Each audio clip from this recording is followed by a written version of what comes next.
नमस्कार दोस्तों, स्वागत है आपका आपके अपने YouTube चैनल जीएस जीनियस में। जैसा कि आप स्क्रीन पर देख रहे हैं, संभल में वक्फ का दावा निकला झूठा।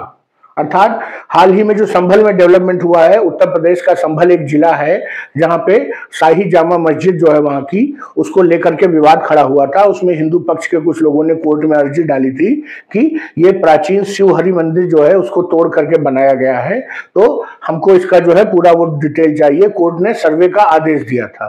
तो जब कोर्ट ने सर्वे का आदेश दिया तो 2 दिन तो बढ़िया सर्वे हो गया। तीसरे दिन शुक्रवार को कुछ लोगों खुराफाती तत्वों ने जो है वहां मस्जिद से कुछ भाषणबाजी की ऐसी, जिससे वहां पर जो शुक्रवार के दिन, जुम्मे के दिन जो भीड़ आई हुई थी नमाज अदा करने, वो उग्र हो गई और उसने पुलिस पर पथराव किया, काफी तोड़फोड़ किया। उसके बाद पुलिस ने लाठियां चलाई, जिसमें कि 4-5 लोगों की मृत्यु हो गई थी घायल होकर के। तो ये वहां पर एक दंगा की स्थिति भड़की थी।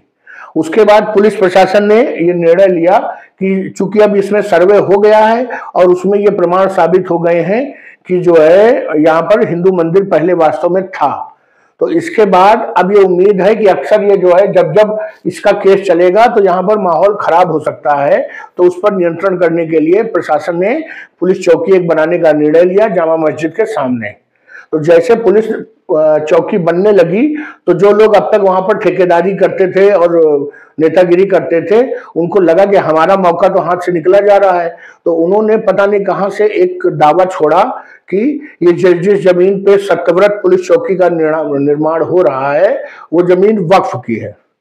अब जैसे एक थोड़ी सी बात आगे बढ़ी, वैसे ही पूरी दुनिया में फैल गया कि वक्फ की जमीन पे कब्जा हो रहा है, वक्फ की जमीन पे कब्जा हो रहा है, पुलिस चौकी बनाई जा रही है, इस प्रकार के दावे होने लगे। उसी में जो भी संभल का डेवलपमेंट है, जो भी आगे बात निकली, कैसे कैसे बातें आगे बढ़ी, इसको हम इसी वीडियो में आपके समक्ष प्रस्तुत करेंगे। तो चलिए मित्रों, वीडियो शुरू करें। इससे पहले हमारा आपसे अनुरोध है कि हमारे चैनल को सब्सक्राइब कर लीजिए, जिससे इसी प्रकार का समसामयिक कंटेंट आपको नियमित रूप से मिलता रहे। सबसे पहला फैक्ट तो यह है कि संभल की जो शाही जामा मस्जिद है उसके सामने कुछ जमीन खाली पड़ी थी, उसी पर सत्यव्रत पुलिस चौकी का निर्माण चल रहा था। कहां पर? संभल में। और जब वहां के कुछ स्थानीय लोगों ने ये हवा उड़ाई कि ये वक्फ की जमीन है, तो आपको मालूम है कि एक बहुत बड़े नेता है असदुद्दीन ओवैसी, हैदराबाद से इनका ताल्लुक है, लेकिन ये अब राष्ट्रीय राजनीति में आ चुके हैं। इनकी पार्टी काफी बड़ी हो गई है और ये ओवैसी साहब हर जगह पर अपनी टांग घुसेड़े रहते हैं। तो उन्होंने भी संभल में भी अपनी टांग घुसेड़ दी और कहा कि ये जमीन वक्फ की है, वक्फ की जमीन अल्लाह की होती है और अल्लाह की जमीन पे सरकार कब्जा कर रही है, जो वक्फ के अधिकारों का उल्लंघन हो रहा है। अपनी बड़ी बड़ी बातें मीडिया में कही, जबकि इनका पुराना जो ट्रैक रिकॉर्ड है वो ये है कि ये विवादित तथ्य तो देते हैं, विवादित बातें तो मीडिया में करते हैं, लेकिन अपनी बातों को बड़े फैक्ट्स और साक्ष्यों के साथ कहते हैं। लेकिन इस बार इन्होंने आनन फानन में उनको लगा कि मौका निकल न जाए, तो उन्होंने बिना साक्ष्यों के सब बातें हवा में कह दी।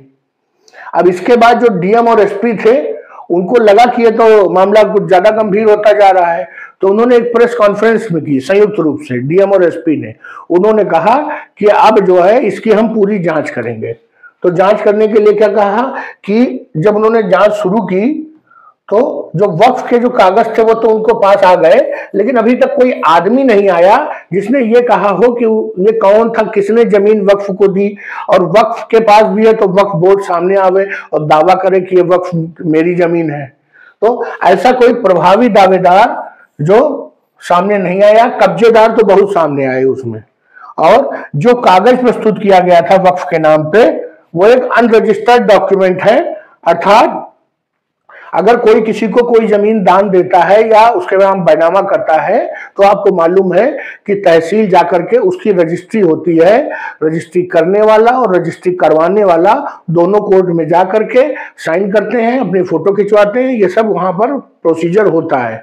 उस जमाने में मुझे लगता है कि जो केवल रजिस्ट्री करने वाला था वही जाता था तहसील, जिसके नाम होती थी उसको जाने की जरूरत नहीं पड़ती थी। तो लेकिन अभी तक कोई भी व्यक्ति वैसा सामने नहीं आया जो ये कहे कि हाँ हमने वक्फ किया था। तो जब उन्होंने डीएम ने उस कागज को उसकी जांच की तो उसमें डीएम ने पाया कि 23 अगस्त 1929, आप समझिए अभी चल रहा है 2024, आप समझ लीजिए कितने लंबे समय की बात है। लगभग 95 वर्ष पहले का कागज पता नहीं कहां से आ गया। तो इसमें मोहम्मद अब्दुल समद नाम का एक व्यक्ति है जिसने संभल में एक अनरजिस्टर्ड जो है वक्फनामा लिखा है, और वक्फनामा में टोटल 20 पॉइंट्स लिखे गए हैं। तो आप ये समझिए, पहले तो 95 वर्ष पुराना कागज किसी व्यक्ति के पास होना, यही अपने आप में मामले को संदिग्ध बना देता है। 10, 20, 25 साल पुराना तो कागज निकल सकता है, लेकिन अगर 1929 का कोई कागज है तो इसका मतलब है कि वो कम से कम 3-4 पीढ़ियों को ट्रांसफर करते हुए होना चाहिए। इतने समय तक किसी कागज को सुरक्षित रखना, और उसके बाद अगर वक्फ किया गया था तो उस पर कब्जा न करना, किसी के वक्फ बोर्ड के द्वारा क्लेम न करना, वो जमीन खाली पड़ी रहना, ये सब जो है अपने मामला अपने आप को संदिग्ध बनाता है। दूसरी बात, अभी जब सीआईए और एनआरसी का मामला चल रहा था तो बहुत से जो हमारे मुस्लिम भाई थे वो ये कह रहे थे कि हमारे पास कोई डॉक्यूमेंट नहीं है और 2-3 पीढ़ी पहले का कागज हम नहीं दिखा पाएंगे। अब ये देखिए कितना पुराना कागज निकल आया है। अंग्रेजों के समय का कागज जो है 1929 का कागज जो है निकल आया, जब जमीन पर कब्जे को लेकर के बात सामने आई। तो आप ये देखिए, इतना पुराना कागज प्रस्तुत करना अपने आप में मामले को संदिग्ध बनाता है, लेकिन ये माना जा सकता है कि लोगों ने सुरक्षित रखा होगा क्योंकि बहुत बड़ी जमीन है। अभी मैं आपको बताता हूं कितनी बड़ी जमीन है इस वक्त में। तो डीएम ने कहा अपनी प्रेस कॉन्फ्रेंस में कि इसमें बिंदु संख्या 1 से लेकर 20 तक केवल अलग अलग संपत्तियों का जिक्र है, और उन्होंने एक 3 सदस्यीय टीम बनाई है जो इन संपत्तियों का भौतिक परीक्षण करेगी कि ये संपत्तियां कहां कहां है, किस स्थिति में है, वक्फ के कब्जे में है, वहां क्या हो रहा है। और इस जो 3 सदस्यीय टीम थी, इसमें एक एसडीएम, एक सीओ मतलब सर्किल ऑफिसर, और एक ईओ अर्थात इन्वेस्टिगेटिंग ऑफिसर, ये 3 लोग जो है उसमें रखे गए। और डीएम ने यह भी कहा कि अभी तक कोई व्यक्ति सामने नहीं आया है जो ये कहे कि यह हमारी संपत्ति है, अर्थात ना तो कोई व्यक्ति ऐसा है जो ये कहे कि हाँ हमारी संपत्ति थी, हमारे पूर्वजों ने वक्फ को दिया था, या वक्फ सामने आवे और कहे कि यह हमारी संपत्ति है, हमारी जो है हमको दी जा चुकी है। तो अभी तक कोई भी सामने नहीं आया। जिलाधिकारी ने यह भी कहा कि जिस जमीन की ये बात हो रही है, जिस पर ये पुलिस चौकी बन रही है, 18, 19 और 20 नंबर की जो जमीन है, उसमें उसी जमीन का जिक्र है 18, 19, 20 नंबर पर, जिस पर पुलिस चौकी बन रही है। और ये जामा मस्जिद और उसके सामने की जितनी जमीन है वो 18, 19 और 20 नंबर पर दर्ज किया गया है। वर्तमान में इस जगह पर कोई व्यक्ति निवास नहीं करता है और कोई भी बिल्डिंग या कोई भी कंस्ट्रक्शन नहीं है, ये डीएम ने कहा, मतलब किसी का कब्जा भी वहां पर अभी नहीं है। अब इस वक्फनामे की एक और विशेष बात थी जहां से सारा मामला संदिग्ध हो गया कि ग्राम बिछौली, ये संभल में एक गांव है, और दूसरा गांव है ग्राम शेरखान सराय। इसके बीच में 4 किलोमीटर की एक जमीन का टुकड़ा है, अर्थात जो इन दो गांवों के बीच की दूरी है 4 किलोमीटर। ये पूरी जमीन जो है इस अनरजिस्टर्ड वक्फनामे में वक्फ के नाम कर दी गई है। तो डीएम को इसी में शक लगा कि देखे कौन सा ऐसा माई का लाल है जिसके पास संभल में इतनी जमीन थी, और उसने पूरी जमीन जो है, इतना बड़ा दानवीर था कि इतनी बड़ी जमीन, हजारों बीघा जमीन जो है वक्फ को दे दी। तो उसके बारे में तो जानना बहुत जरूरी है। उसका नाम तो जो है स्वर्ण अक्षरों से लिखा जाना चाहिए संभल में, संभल का वो सबसे रईस और सबसे बड़ा आदमी होना चाहिए, और लेकिन वो कहीं मिल नहीं रहा है कि कौन है। और इस जमीन का ये नहीं मालूम है कि ये जो हजारों बीघा जमीन लिखी गई है इसका मालिक कौन था। जिस व्यक्ति ने जमीन लिखी है वो मालिक भी तो होना चाहिए। मैं अगर यहाँ पर बैठा हूं नोएडा में और मैं कह दूं कि इधर ग्रेटर नोएडा, उधर हापुड़, उधर पानीपत, सोनीपत, दिल्ली और चंडीगढ़ तक की सारी जमीन मैंने वक्फ को दे दी, तो क्या यह जमीन वक्फ की हो जाएगी? अरे मेरे नाम खुद तो 1000 स्क्वायर फीट का प्लाट भी नहीं है, और मैंने दे दिया जमीन जो है, आधा जो एनसीआर है वो वक्फ के नाम कर दिया, तो क्या मैं इसको करने का अधिकारी हूं? क्या मैं इलीगल है ये? मेरे पास जमीन होनी भी तो चाहिए, जो जमीन मेरे नाम है वही मैं वक्फ के नाम कर सकता हूं। तो कौन सा ऐसा व्यक्ति है जिसके पास 4 किलोमीटर की जो पूरी जमीन थी जो उसके नाम थी और उसने जो है अपना दान देते हुए बड़ा दिल करते हुए वक्फ को दे दिया। यहाँ लोग 10-10, 20-20 स्क्वायर फीट के लिए जान दिए दे रहे हैं और उसने हजारों बीघा जमीन वक्फ को दे दिया। तो ऐसे व्यक्ति का नाम खोजने का प्रयास हुआ।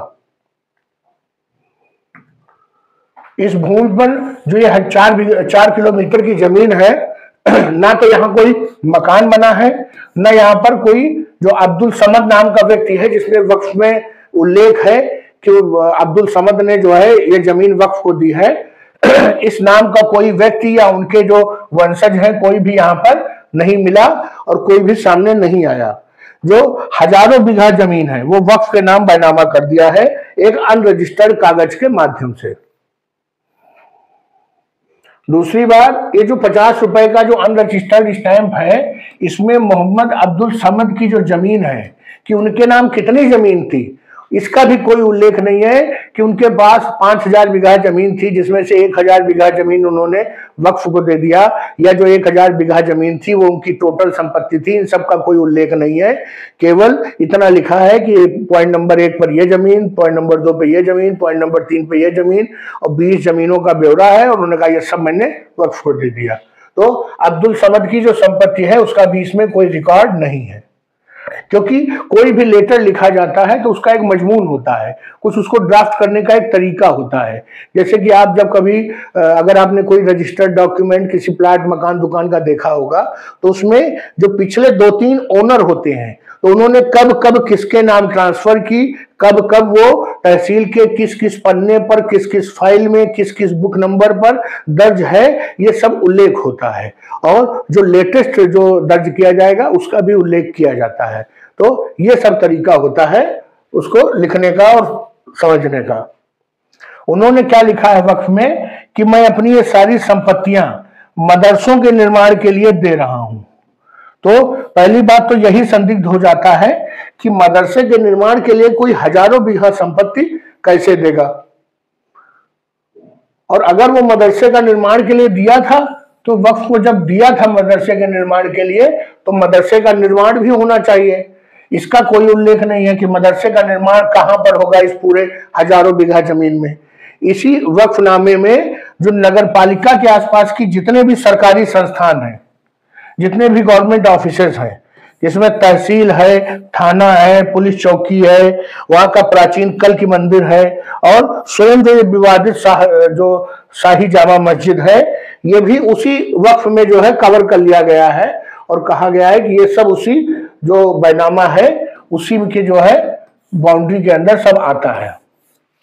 जिलाधिकारी ने ये कहा कि अगर हम मान लें कि ये वक्फ की जमीन है ये सारी, तो धारा जो 56 है वक्फ एक्ट की, 1995 का जो वक्फ एक्ट है उसकी जो धारा 56 है उसके अनुसार वक्फ की जमीन अगर एक बार वक्फ में चली गई तो वो हमेशा वक्फ की रहती है। अल्लाह की जमीन हमेशा अल्लाह की रहती है, तो उसका क्रय विक्रय नहीं हो सकता।